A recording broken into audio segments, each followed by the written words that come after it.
कटोरीचा भाग जो आहे तो तसाचा तसाच राहील. आणि ही जी क्रॉसपट्टी आहे, या क्रॉसपट्टीमध्ये आपल्याला अर्धा इंच वाढवायची आहे. तर तुम्हाला दाखवते. हे व्यवस्थित बसवून घ्यायचं आहे. इथे वाढवलेलं आहे मी आणि या साईडने वाढवलेलं आहे, बघू शकता तुम्ही. कटोरी जशीच्या तशीच ठेवायची आहे. क्रॉसपट्टीला आपल्याला अर्धा इंच वाढवायची आहे, म्हणजे आपलं पूर्ण माप जे आहे ते व्यवस्थित येऊन जाईल. आणि इथे कटोरी, इथे तुम्ही जास्तीचं जे आहे ते बटनपट्टी वगैरे काढू शकता. आणि इथे आपली जी आहे ती बाहीची रुंदी आणि लांबी जेवढी तुम्हाला पाहिजे असेल तेवढी ठेवायची आहे. आता इथे मी ड्रॉ करून घेते आणि कट करते. तर इथे मी सगळे पार्ट्स जे आहेत ते अस्तर जोडून घेतलेलं आहे. तर आपलं अस्तर वगैरे सगळं जोडून घेतलेलं आहे. फिनिशिंगने धागे वगैरे कट केल्यानंतर आपल्याला आता ब्लाऊज स्टिच करायचा आहे आणि खूप सोपी पद्धत आहे. तर इथे चला मग. तर इथे सर्वात पहिले आपल्याला कटोरी तयार करून घ्यायची आहे. तर तुम्ही डायरेक्ट कटोरी जी आहे ती साईडच्या पार्टला जोडूनसुद्धा करू शकता. तर आपल्याला ही आहे, मी थोडी मोठी कटोरी घेतलेली आहे, कारण चेस्टचा जो भाग आहे तो खूप मोठा आहे. तर जवळपास मी 2 इंचाची कटोरीचं जास्तीचं पफ यासाठी घेतलेला आहे.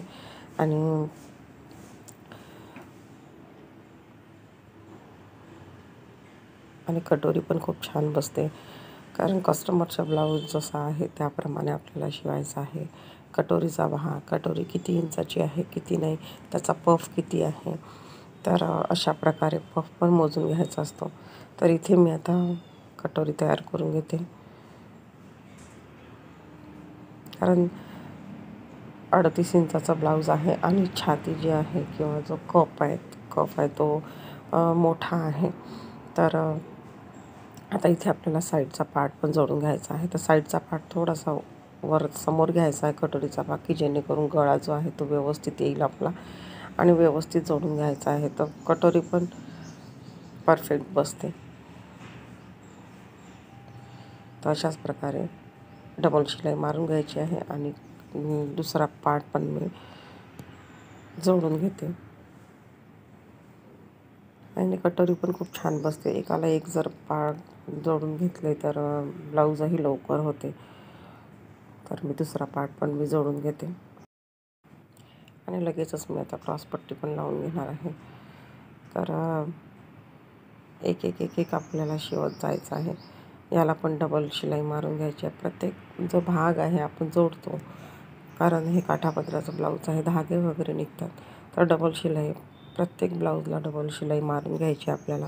आणि आता जे क्रॉसपट्टी आहे ती बघू शकता.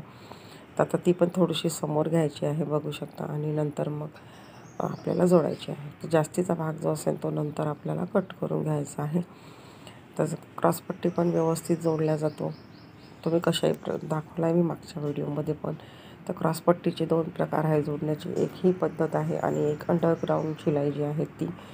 तर तुम्हाला जी सोयीस्कर पडेल ती तुम्ही शिवू शकता.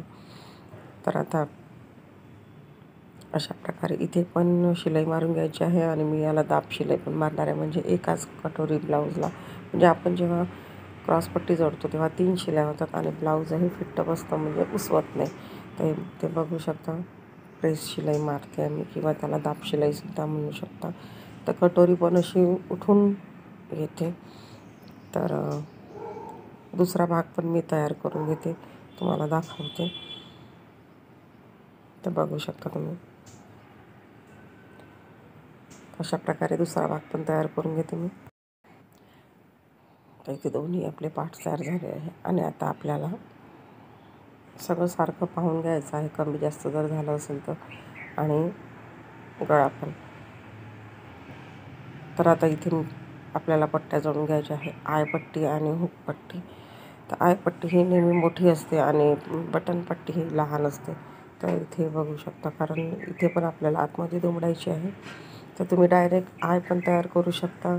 तर इथे मी आय हाताने करणार आहे. तर इथे बरोबर पट्टी तयार करून घ्यायची आहे, एक साईडने दुमडून घ्यायची आहे.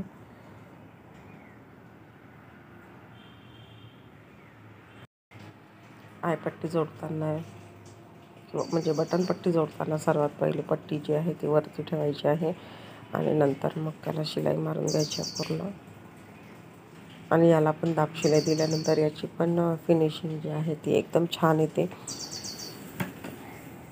तर बघू शकता मी ती दोन्ही पण पट्ट्या तयार करून घेतलेल्या आहे. आणि गळापट्टी लावायच्या आधी आपल्याला दोन्हीही जे भाग आहे सारखे करून घ्यायचे आहे. गळ्याचा आकार व्यवस्थित देऊन द्यायचा आहे आणि मग आपल्याला इथे गळापट्टी लावायची आहे. तर गळापट्टीसाठी तुम्ही इथे मी जवळपास 1 इंचाची 1 ते 1.5 इंच तुम्ही कापड घेऊ शकता. तर यालाच मी 2 भाग करणार आहे. त्याचे आपले दोन्ही भाग जो आहे ते बटनपट्टीसाठी तयार होतील. तुम्हाला वाटलं असेल की अशी काय, तर अशा प्रकारे मधातून आपल्याला कापून घ्यायचं आहे तर सारखे होतात. आणि इथे बघू शकता तर इथे मी डबल घेणार आहे, डबल घडी घेणार आहे कापडाची आणि ती दुमडून घ्यायचं आहे. तर जी गळापट्टी तयार होते ना ती पण खूप छान बसते. तर तिरप्यामध्ये पण करू शकता तुम्ही आणि सरळ पट्टीमध्ये पण गळापट्टी तयार करू शकता. तर इथे आपल्याला सरळही घेतली तरी तुम्ही कट लावू शकता. कट लावून घ्यायचे आहे तर ते ब्लाऊजचा जो गळा आहे तो व्यवस्थित निघतो. आता इथे दुसऱ्या पण ब्लाऊजला मी गळापट्टी जी आहे ती लावून घेते आहे.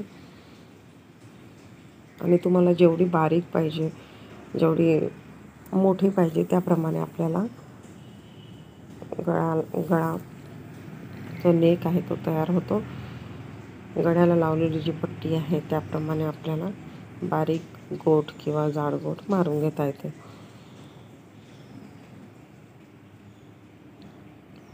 तर अशा प्रकारे आपली गळापट्टी पण तयार झालेली आहे. आपण स्टिच केलेली आहे आणि याचा थोडेसे कट लावून घ्यायचे आहे की जेणेकरून जेव्हा आपण जेव्हा म्हणजे पट्टी आपण दुमडू तेव्हा ती पट्टी छान बसते.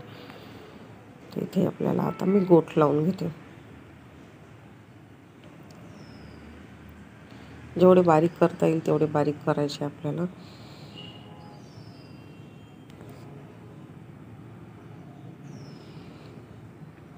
तर व्हिडिओ पहिल्यांदा बघत असाल तर सबस्क्राईब केलं नसेल तर सबस्क्राईब करा.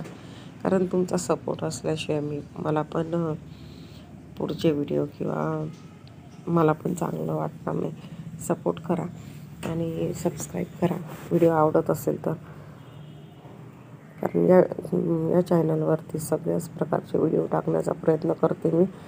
देवाचे कपडेसुद्धा, कारण स्टिचिंगचा व्हिडिओ आहे. तर इथे देवाचे वस्त्र वगैरे सगळं, ब्लाऊज, ड्रेस वगैरे ते पण मी टाकलेले आहेत. तर इथे आता जर चॅनलला सबस्क्राईब केलं नसेल तर प्लीज सबस्क्राईब करा. बेल आयकॉनचं बटन क्लिक करा जेणेकरून व्हिडिओची नोटिफिकेशन सर्वात आधी तुमच्यापर्यंत येईल. आता इथे मी गोट मारून घेते दोन्ही साईडला आणि बघू शकता दोन्ही आपले नेक जे आहेत ते तयार झालेले आहे. आणि आता बॅक साईडचा गळा पण खूप छान आहे. तर नक्की तुम्ही पूर्ण व्हिडिओ बघा. तर इथे गळा रुंदी वगैरे आपण पहिले स्टिक केलेलं आहे त्याप्रमाणे आपल्याला जेवढा नेक पाहिजे तेवढा आपण घेऊ शकतो. तर इथे मी जवळपास 9.5 इंचाचा गळा घेतलेला आहे वरचा आणि खालून डिझाईन टाकायची आपल्याला. कारण काठ कमी असल्या कारणाने मग काठ कुठं लावायचे किंवा कशा प्रकारे लावायचे तर ते पण तुम्हाला या व्हिडिओमध्ये समजेल.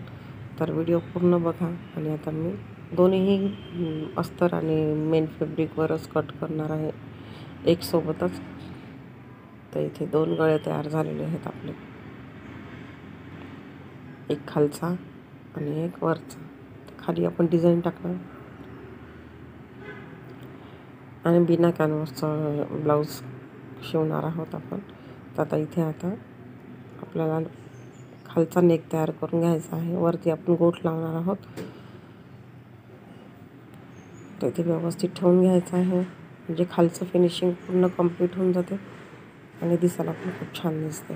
ब्लाऊज साधं सिंपल आहे आणि सोबर दिसते. इथे पिनअप करून घ्यायचं आहे आणि आता इथे खालून शिलाई मारणार आहे मी.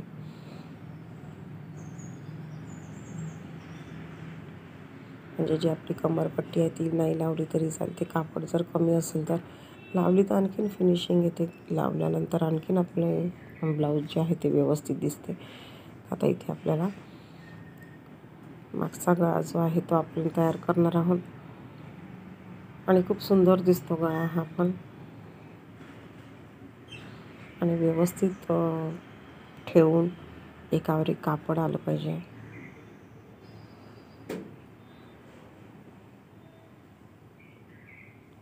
आणि अशा प्रकारे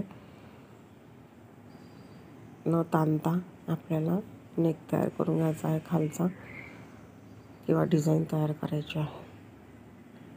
आणि आता परत कमरेचा भाग जो आहे ते पण तर फिनिशिंगने निघते. आणि वरचा गळा जो आहे तो आपण त्याला गोट करणार आहोत.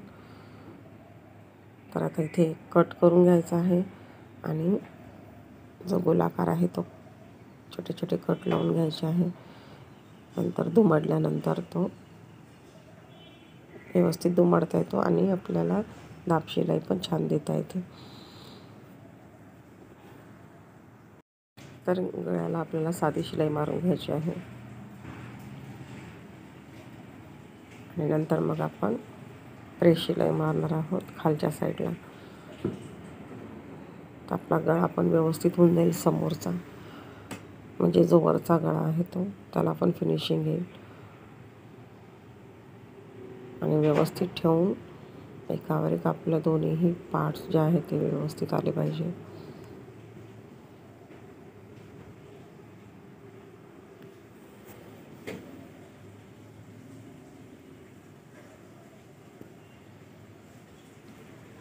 आणि आता आपल्याला दाब शिलाई द्यायची आहे. इथे मी दाब शिलाई देऊन घेते. व्यवस्थित दाब शिलाई देऊन घ्यायची आहे. कोन वगैरे जो आहे ते कॉर्नर वगैरे व्यवस्थित काढून घ्यायचे आहे आपल्याला. आणि हा पण गळा खूप सुंदर दिसतो.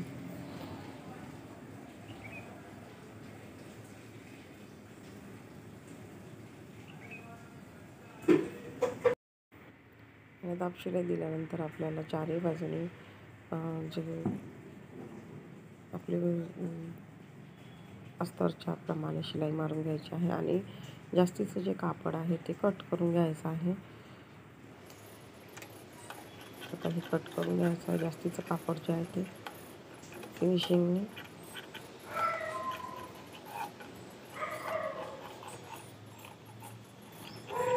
आणि आता आपल्याला डिझाईन तयार करायची आहे. कारण बाही पण खूप महत्त्वाची आहे. बाही पणची डिझाईन जी आहे ती तुम्हाला पुढच्या व्हिडिओमध्ये भेटेल. तर तुम्ही बाहीचा डिझाईनसाठी सबस्क्राईब करणं खूप महत्त्वाचं आहे. सबस्क्राईब करायला विसरू नका. चॅनलवर नवीन असेल तर इथे बघू शकता मी लटकनची दोरी तयार करून घेतलेली आहे आणि लेसच्या खालीच मी लटकनची दोरी लावणार आहे, जेणेकरून 1-2 वेळा ती फिट्ट बसेल. आणि इथे बारीक लेस लावणार आहे गळ्याला. तर इथे लेस पण लावून घेतलेली आहे मी. तर अशा प्रकारे जी काठ आहे ती मी काठाचा वापर इथे केलेला आहे खालच्या साईडने. आणि तुम्हाला आणखीन डिझाईन करायचं असेल तर करू शकता. कशी वाटली तुम्हाला बॅक नेक डिझाईन नक्की सांगा. आवडली असेल तर एक लाईक नका, सपोर्ट करायला विसरू नका.